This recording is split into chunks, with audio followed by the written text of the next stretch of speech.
Hi friends, you all are welcome on my YouTube channel my online classroom science. और आज इस video में मैं आपको प्रोवाइड करने वाली हूँ क्लास 5th का साइंस का चैप्टर 1 है ये रिप्रोडक्शन इन प्लांट्स के नोट्स। तो देखिए, जैसे आप सभी को पता है कि ये जो चैप्टर है मैं आपको एक्सप्लेन करने वाली हूँ नोट्स की हेल्प से, और साथ ही आपको पिक्चर भी यहाँ अवेलेबल होंगी टॉपिक से रिलेटेड। साथ ही आपको जो पॉइंट्स हैं वो हाईलाइटेड मिलेंगे, जिससे कि आप जब रिवाइज करेंगे तो आप इन हाईलाइटेड पॉइंट्स को देख के आप इजीली जो है आप टॉपिक को समझ जाएंगे और काफ़ी लंबे टाइम तक आपको चीज़ें याद भी रहेंगी। और देखिए, सारे अक्सर जो नोट्स है वो पॉइंट्स में भी है, तो ईजिली आपको बहुत अच्छे से आपको समझ में आ जाएंगी चीज़ें। इसके साथ ही मैं एक चीज़ और बता दूं कि जिस तरीके से ये यूट्यूब चैनल जो है माई ऑनलाइन क्लासरूम साइंस है, इसी तरीके से एक और यूट्यूब चैनल है माई ऑनलाइन क्लासरूम, जहाँ पे आपको क्लास 6 से लेकर 12 तक का social science related study material मिल जाएगा। और वहाँ पे आपको हिस्ट्री, सिविक्स, ज्योग्राफी सबके नोट्स वहाँ पे अवेलेबल हैं। तो उसका लिंक भी मैं आपको डिस्क्रिप्शन बॉक्स में मेंशन कर दूँगी। तो चलिए स्टार्ट करते हैं। और देखिए, नाम है चैप्टर का रिप्रोडक्शन इन प्लांट्स। देखिए, रिप्रोडक्शन का मतलब क्या होता है? रिप्रोडक्शन का मतलब होता है रिप्रोड्यूस होना, यानी कोई चीज़ फिर से रिप्रोड्यूस हो रही है, यानी दोबारा उसकी उत्पत्ति हो रही है। ऑरिजिन पॉइंट कहाँ से है उसका, किस तरह से ऑरिजिनेशन हो रहा है। तो आप सिंपली समझ सकते हैं कि रिप्रोडक्शन का मतलब होता है फिर से पैदा होना या फिर से उत्पन्न होना, प्रोड्यूस होना। प्लांट्स की बात हो रही है तो प्लांट्स किस तरह से अपने आप को प्रोड्यूस करते हैं, ठीक है। एक प्लांट से दूसरा प्लांट किस तरह से प्रोड्यूस होता है, तो उसी तरीके उस चीज़ को हम इस चैप्टर में अच्छे से समझेंगे। तो देखिए, सबसे पहले इंट्रोडक्शन है, तो बिल्कुल इंट्रोडक्शन में हेडिंग को एक्सप्लेन किया गया है कि वास्तव में आप पूरे चैप्टर में क्या पढ़ने वाले हो। तो देखिए, पूरे चैप्टर में आप पढ़ोगे इंपॉर्टेंस ऑफ प्लांट्स। पहली बात कि क्या इंपॉर्टेंस है प्लांट्स की, और किस तरीके से ये जो प्लांट्स हैं अपने आप को रिप्रोड्यूस करते हैं, यानी फिर से किस तरह से इनकी उत्पत्ति होती है। तो इस बारे में हम पढ़ेंगे पूरे चैप्टर में। फिर देखिए, नेक्स्ट हेडिंग है इंपॉर्टेंस ऑफ प्लांट्स। तो जैसा अगर कॉमनली भी आपसे कोई पूछे कि क्या इंपॉर्टेंस है प्लांट्स की, तो आप अपने तरीके से भी इसका जवाब दे सकते हैं। और याद रखिएगा, यहाँ से आपका एग्जाम में क्वेश्चन भी बनेगा। तो प्लांट्स जो है एक इम्पॉर्टेंट पार्ट है लाइफ का, जैसे हम सभी जानते हैं। जिस तरीके से हर एक चीज़ की अपनी अपनी वैल्यू होती है, उसी तरीके से प्लांट्स जो हैं वो भी एक बहुत ही इंपॉर्टेंट रोल प्ले करते हैं हमारी ज़िंदगी में और अर्थ पे। जो आप किस तरह का रोल प्ले करते हैं, तो देखिए एक वाइटल रोल। देखिए, आप पॉइंट्स देखिएगा एक दूसरे से कनेक्टेड ही हैं सारे पॉइंट्स, और हाईलाइटेड वर्ड्स को ज़्यादा ध्यान दीजिएगा जब आप रिवाइज करना चाहेंगे इस वीडियो के थ्रू इस चैप्टर को तब। तो देखिए, किस तरीके से जो ये प्लांट्स एक वाइटल मतलब एक बहुत ही इंपॉर्टेंट रोल प्ले करते हैं ह्यूमंस की लाइफ में एज वेल एज एनिमल्स की लाइफ में। अच्छा, किस तरीके से एक इम्पॉर्टेंट रोल प्ले करते हैं, तो देखिए ह्यूमंस और एनिमल्स की लाइफ में इंपॉर्टेंट रोल प्ले करते हैं, पर किस तरीके से। तो ये क्या प्रोवाइड करते हैं, ये प्लांट्स जो हैं वो हमें फूड प्रोवाइड करते हैं, और साथ ही एनिमल्स को भी फूड प्रोवाइड करते हैं। इसके बाद देखिए, इसके साथ ही देखिए जो प्लांट्स हैं वो अपना खाना किस तरीके से बनाते हैं। तो प्लांट्स जो हैं वो फोटोसिंथेसिस के प्रोसेस से अपना खाना खुद बनाते हैं, और we get oxygen from plants. और इसके द्वारा ही आप कह सकते हो कि जो ऑक्सीजन है वो प्लांट्स हमें ऑक्सीजन भी प्रोवाइड करते हैं, जो कि हमारे लिए बहुत ही एसेंशियल है हमारी सर्वाइवल के लिए। प्लांट्स जो है हमें कॉटन प्रोवाइड करते हैं, जिसके क्लोथ्स बनते हैं जो हम पहनते हैं। इसके साथ ही देखिए यूजेस में देखें तो प्लांट्स जो है बहुत काफ़ी सारी ऐसी चीज़ें भी प्रोवाइड करते हैं, जैसे मेडिसिन हैं, जैसे तुलसी है, एलोवेरा है, जामुन है। तो इस तरह के पौधे भी हैं जो मेडिसिन बनाने में यूज़ किए जाते हैं। इसके बाद आते हैं, देखिए फोटोसिंथेसिस का प्रोसेस यहाँ पे पूरा बताया गया है कि किस तरह से सनलाइट की हेल्प से, ठीक है, और कार्बन डाइऑक्साइड की हेल्प से, किस तरह से जो प्लांट्स हैं और वाटर की हेल्प से प्लांट्स जो हैं वो अपना फूड प्रिपेयर करते हैं और साथ ही ऑक्सीजन को रिलीज़ करते हैं। तो कार्बन डाइऑक्साइड प्लांट्स लेते हैं अपना फूड बनाने के लिए और ऑक्सीजन को रिलीज़ करते हैं। तो यही ऑक्सीजन जो है वो हम लोग यूज़ करते हैं अपने सर्वाइवल के लिए रेस्पिरेशन प्रोसेस में। अब आते हैं reproduction of plants from seeds. तो किस तरह से जो रिप्रोडक्शन होता है प्लांट्स में वो किस किस तरीके से होता है, ठीक है। तो देखिए, ज़्यादातर जो आप पौधों में देखेंगे तो जो रिप्रोडक्शन हो रहा है, यानी जो पौधों से नए पौधे उत्पन्न हो रहे हैं, वो होते हैं सीड्स की मदद से, ठीक है, उनके बीज की हेल्प से। तो जो सीड्स हैं वो किस तरह से ग्रो करते हैं नए पौधे को, तो उसका प्रोसेस यहाँ बताया गया है कि plants grow from young seedlings. जो पौधे हैं वो जो ग्रो करते हैं वो किस तरीके से ग्रो करते हैं, तो वो ग्रो करते हैं यंग सीडलिंग से, यानी जो एकदम यंग जो सीड्स होते हैं उनसे ये उत्पन्न होते हैं। जो सीडलिंग्स हैं gradually grow into a big plant. अगर आप थोड़े दिन में देखें, जो सीड्स आपने डाले हैं वो सीडलिंग्स में कन्वर्ट होंगे, और धीरे धीरे आप ग्रेजुअली देखेंगे एक टाइम ऐसा भी आएगा कि वो एक बहुत ही बिग प्लांट में कन्वर्ट हो जाएगा वो बीज। ये जो प्रोसेस है by which the plants produce new plants is called reproduction, जो कि मैंने आपको स्टार्टिंग में ही हेडिंग में जब ये वर्ड आया था तभी मैंने आपको एक्सप्लेन कर दिया था। और अभी आप रिटर्न में देख सकते हैं कि आप क्या लिखोगे अगर ये क्वेश्चन आता है कि what do mean by reproduction और इन प्लांट्स। तो आप सीधे से कह सकते हो कि जो प्रोसेस है जिसके द्वारा जो प्लांट्स हैं वो न्यू प्लांट्स को उत्पन्न करते हैं, प्रोड्यूस करते हैं, इसी को हम रिप्रोडक्शन इन प्लांट्स कहते हैं। अब आते हैं most of the plants reproduce through seeds. अगर वेरियस मेथड्स देखें तो आप पाओगे कि ज़्यादा से ज़्यादा जो पेड़ पौधे होते हैं वो रिप्रोड्यूस, आप जब नए पौधे को रिप्रोड्यूस करते हैं तो वो सीड्स की हेल्प से ही करते हैं, यानी बीज की हेल्प से। जो फल के अंदर जो भी बीज पाया जाता है, सीड पाया जाता है, तो उसी की वजह से, उसी के द्वारा न्यू प्लांट जो है वो उत्पन्न होता है। जैसे आप देख सकते हैं एक फ्रूट है, जब आप उसको कट करोगे तो ये टमाटो का पूरा दिखाया गया है कि किस तरह से फ्रूट के अंदर आपको जब कट करोगे तो आपको सीड्स मिलते हैं, और जब आप वो सीड जो है ग्रो करते हैं तो वो किस तरह से यंग प्लांट में कन्वर्ट होता है जो सीडलिंग है। उसके बाद देखिए वो एक मैच्योर प्लांट बनता है, और एक टाइम ऐसा आता है कि उस प्लांट में फिर से फ्लावर आना स्टार्ट होते हैं, और जो फ्लावर हैं वो फ्रूट का रूप ले लेते हैं। तो इस तरीके से पूरा का पूरा प्रोसेस यहाँ पे समझाया गया है। अब आते हैं जर्मिनेशन ऑफ सीड्स की, किस तरह से जो सीड्स हैं वो जर्मिनेट, ठीक है, किस तरह से अंकुरित होते हैं। तो ये जो प्रोसेस है जिससे सीड जो है वो डेवलप होते हैं एक न्यू प्लांट में, इसी को हम जर्मिनेशन कहते हैं। अच्छा, पौधों में यानी जो सीड्स हैं उनको अंकुरित होने के लिए, उनको जर्मिनेशन प्रोसेस के लिए यानी पौधा बनने के लिए एक कुछ ना कुछ फेवरेबल कंडीशंस की रिक्वायरमेंट होती है। जिस तरीके से आप सभी को बढ़ने के लिए बचपन से लेकर अभी तक जब आपने जो भी ग्रोथ ली है आपकी हुई है, उसके लिए आपको फेवरेबल कंडीशंस, आपको खाना पानी है ना, प्रॉपर चीज़ें मिली हैं। इसी तरीके से जो सीड होता है जब वो भी अंकुरित होता है, जर्मिनेट होता है, तो उस टाइम भी कुछ फेवरेबल कंडीशंस जो हैं वो रिक्वायर्ड होती हैं। तो आइए आप समझते हैं ऐसी कौन कौन सी फेवरेबल कंडीशंस हैं जो पौधों की ग्रोथ के लिए बहुत ज़रूरी हैं। तो सबसे पहली बात सूटेबल टेम्परेचर, कि जो सीड है उसको सूटेबल टेम्परेचर मिलना चाहिए। ऐसा नहीं कि बहुत गर्मी है, बहुत ठंड है, तो उस टेम्परेचर पे शायद सीड जो है वो जर्मिनेट अच्छे से ना कर पाए। तो एक सूटेबल टेम्परेचर चाहिए, साथ ही वाटर चाहिए, हवा चाहिए, और ये सारी चीज़ें रिक्वायर्ड हैं जर्मिनेशन प्रोसेस के लिए। यहाँ पे आप देख सकते हैं सीड जर्मिनेशन का पूरा प्रोसेस बताया गया है। अगर यहाँ से क्वेश्चन रिलेटेड बनता है तो आप इस तरीके से डायग्राम ड्रॉ करके आप अपने आंसर्स को एक्सप्लेन कर सकते हैं। तो देखिए किस तरह से एक छोटा सीड है, फिर उसमें से एक छोटा सा आप देख सकते हैं रूट सी निकली है, ठीक है, और जो शूट में बाद में कन्वर्ट होती है। इसके बाद देखिए और थोड़े से रूट्स बढ़ते हैं, ठीक है, और फिर किस तरीके से देखिए जो नीचा पोर्शन होता है, जो आप देख सकते हैं वो रूट होता है, और जो ऊपर जो ग्रीन पोर्शन है वो शूट उसको कहते हैं। तो ये ऊपरी हिस्सा होता है पौधा का जो ज़मीन के ऊपर निकलता है, और यही जो है वास्तव में एक प्लांट के रूप में कन्वर्ट होता है। और बाकी आप नीचे देख सकते हैं जो ब्राउन कलर का है वो उसके सीड्स के रूट होते हैं, यानी पौधे के जो हैं वो रूट्स होते हैं, जिससे वो सारी जो भी पोषक तत्व हैं वो लेता है और अपने फूड को बनाता है। अब आते हैं डिस्पर्सल ऑफ सीड्स। तो किस तरीके से जो सीड्स हैं, आपने कई बार देखे होंगे अपने आसपास कि कोई पौधा अचानक से ग्रो हो जाता है जबकि आपने उसका बीज वहाँ डाला नहीं, ठीक है, तो किस तरीके से वो पौधा वहाँ पे ग्रो हो गया, तो ये बहुत हैरानी की बात हो जाती है। तो इसको हम समझते हैं साइंस की हेल्प से कि किस तरीके से जो सीड्स हैं वो डिस्पर्स, ठीक है, डिस्पर्सल मतलब एक जगह से दूसरी जगह ट्रांसपोर्ट किस तरीके से होते हैं। तो देखिए डिस्पोजल ऑफ सीड्स की पूरी डेफिनेशन दी हुई है कि ऐसा प्रोसेस जिसके द्वारा जो सीड्स हैं वो ट्रांसपोर्ट होते हैं away from the parent plant, यानी मेन जो पौधा है उससे वो ट्रांसपोर्ट होकर दूसरे कहीं एरिया में जब पहुंचते हैं तो इसी को हम डिस्पर्सल ऑफ सीड्स कहते हैं, यानी बीज का एक जगह से दूसरी जगह जाना, इसको हम कहते हैं डिस्पर्सल ऑफ सीड्स। अच्छा, ये किस तरीके से जाते हैं, ठीक है, तो कई तरीके हैं, वेज हैं, या ऐसे एजेंट्स, कौन से ऐसे एजेंट्स हैं जो इन सीड्स को एक जगह से दूसरी जगह ले जाते हैं, किन के माध्यम से ये सीड्स जो हैं, बीज जो हैं वो एक जगह से दूसरी जगह पहुंचते हैं। तो देखिए सीड्स जो हैं वो डिस्पर्स्ड होते हैं डिफरेंट सोर्सेज ऑफ वेज। तो जो ये सीड्स हैं जो ये ट्रांसफ़र होते हैं, ट्रांसपोर्ट होते हैं एक जगह से दूसरी जगह, इसके डिफरेंट सोर्सेज ऑफ वेज हैं। तो इन एजेंट्स को जो इनको डिस्पर्स करते हैं उनको हम agents of dispersal of seeds कहते हैं, यानी वो चीज़ें, वो सोर्सेज, वो वेज जिसके द्वारा ये सीड्स एक जगह से दूसरी जगह पहुंच रहे हैं उन्हें हम agents of dispersal of seeds कहते हैं। अच्छा, अब इनमें एजेंट्स में कौन कौन से हैं, तो देखिए सीड्स जो हैं वो डिस्पर्स्ड होते हैं विंड, हवा के द्वारा, वाटर के द्वारा, एनिमल्स के द्वारा, और साथ ही एक्सप्लोजन, ठीक है।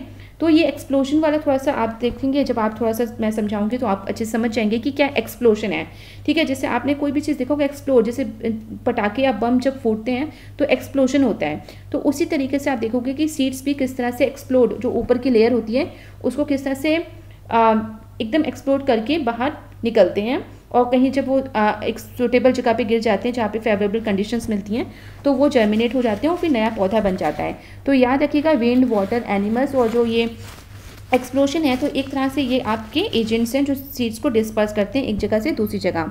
तो देखिए पहली जो हेडिंग है ये है dispersal of seeds by water.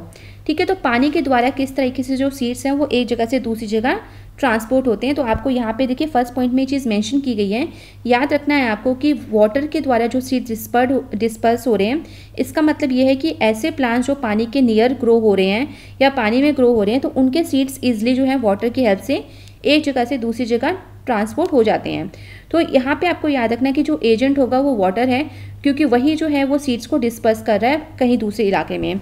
इसमें देखिए एग्जांपल क्या है, जैसे राइप कोकोनट है, वाटर लिली है, लोटस है, ये कुछ एग्जांपल्स हैं। जैसे आप देख सकते हैं इस पिक्चर में कि किस तरीके से जो कोकोनट प्लांट्स हैं, कोकोनट ट्रीज हैं, वो एकदम पानी के पास ग्रो हुए हैं और जब वहाँ से कोकोनट जो राइप कोकोनट गिरता है तो कभी कभी वो पानी में ही गिर जाता है और जिसकी वजह से जो पानी की लहरें होती हैं वो उसको ट्रांसपोर्ट करके दूसरी जगह ले जाती हैं और वहाँ पे जब इस कोकोनट को एक सूटेबल कंडीशन मिल जाती है, वहाँ पे सॉइल, वाटर, एयर सब मिल जाती है तो उसके और सनलाइट मिल जाती है तो उसकी वजह से ये जो कोकोनट है, राइप कोकोनट है, इसमें फिर से जर्मिनेशन का प्रोसेस जो है वो स्टार्ट हो जाता है और फिर एक नया प्लांट बन जाता है। अब आते हैं dispersal of seeds by wind. तो देखिए विंड भी एक अच्छी एजेंट है जो कि सीड्स को डिस्पर्स करती है from one place to another.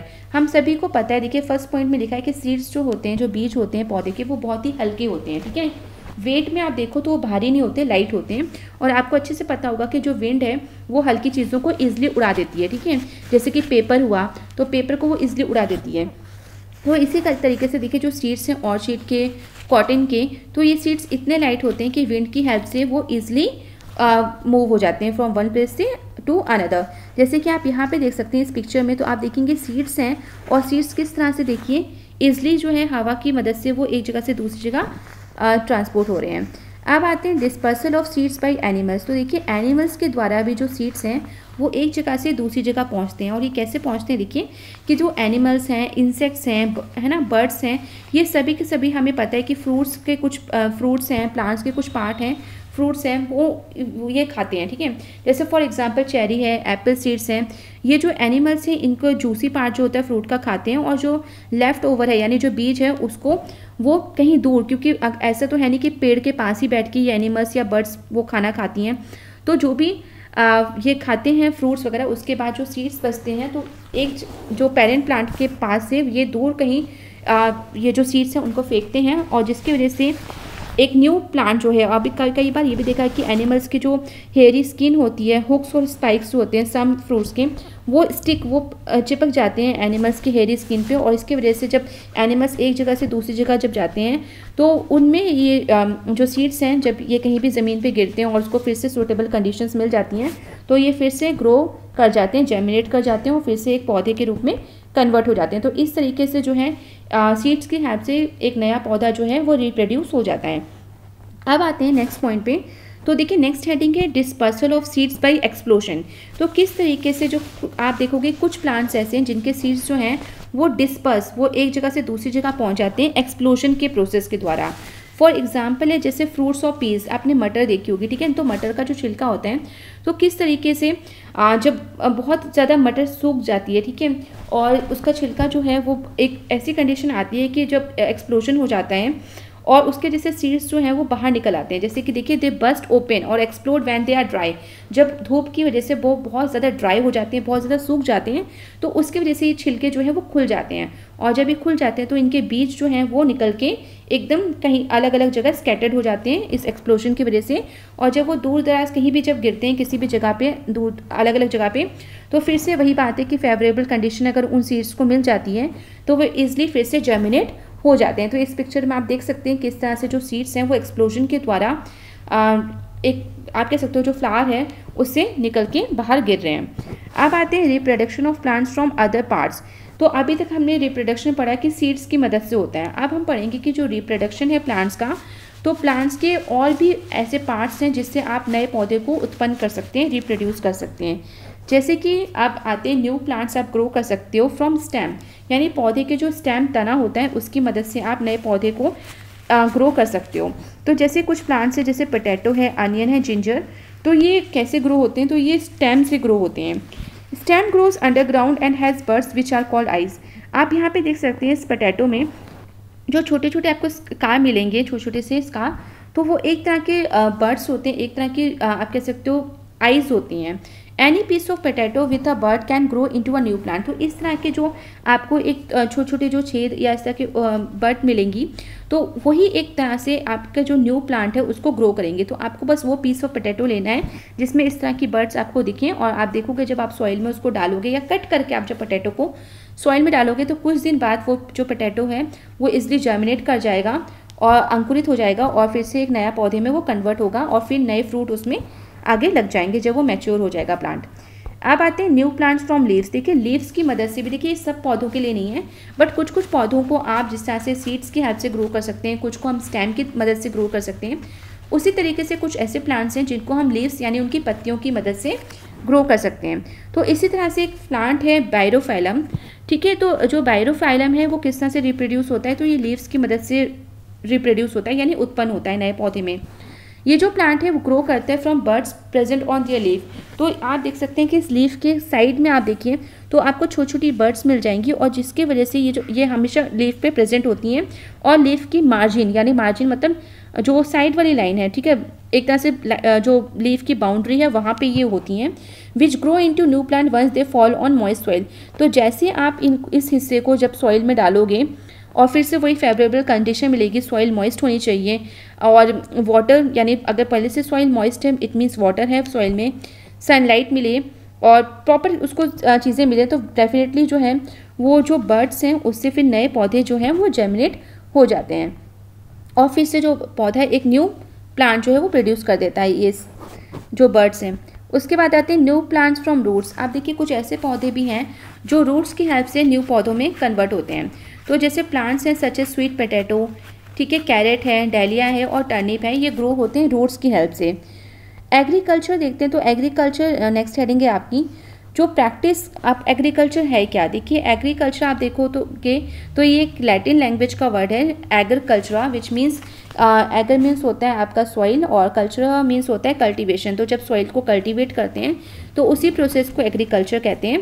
ये आप हायर क्लासेस में पढ़ोगे, बट अभी एग्रीकल्चर का मीनिंग सिर्फ आपको इतना याद रखना है कि ऐसी प्रैक्टिस यानी ऐसे काम जिसमें आप ग्रो कर रहे हो प्लांट्स को बहुत ही लार्ज स्केल में, उसको हम एग्रीकल्चर बोलते हैं। यहाँ पे मैनी टाइप्स ऑफ प्लांट्स आप ग्रो कर सकते हैं, और क्यों ग्रो करते हैं, जो पॉपुलेशन है कंट्री को उसको फीड करने के लिए, क्योंकि जब आप ये ग्रो करोगे जो फार्मर्स हैं इनको ग्रो करते हैं एग्रीकल्चर के थ्रू इन क्रॉप्स को, और उसके बाद जो पॉपुलेशन है कंट्री को वो उनको खाना मिलता है, ठीक है। इसके बाद देखिए single type of plant grown on a large scale in a particular region at a fix time of the year is known as crops.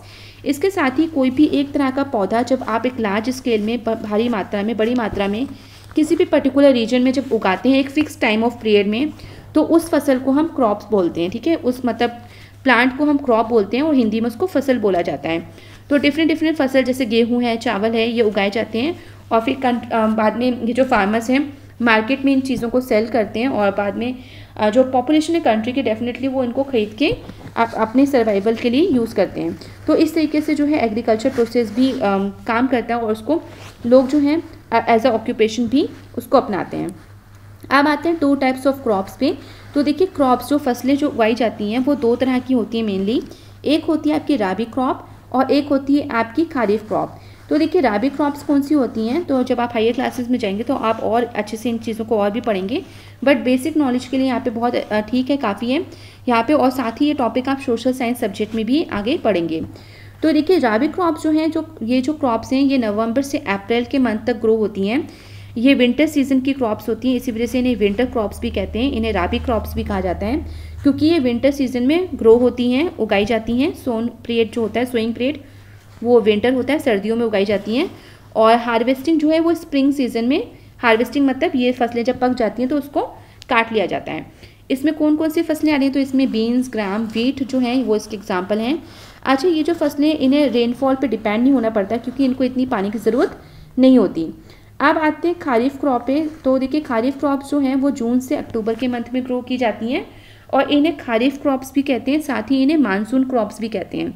अच्छा, इन्हें मानसून क्रॉप्स क्यों कहते हैं, इसे मानसून क्रॉप्स इसलिए कहते हैं क्योंकि जब मानसून का सीज़न यानी जब बारिश का सीज़न आता है तब इन फसलों को ग्रो किया जाता है, और इसको कट जब ये पक जाती हैं, अच्छे से तैयार हो जाती हैं, तो इसको कट सितंबर और अक्टूबर के मंथ में करते हैं, क्योंकि फिर ठंडी का सीज़न स्टार्ट हो जाता है और तब राबी क्रॉप जो है, विंटर वाली जो क्रॉप्स हैं वो ग्रो की जाती हैं।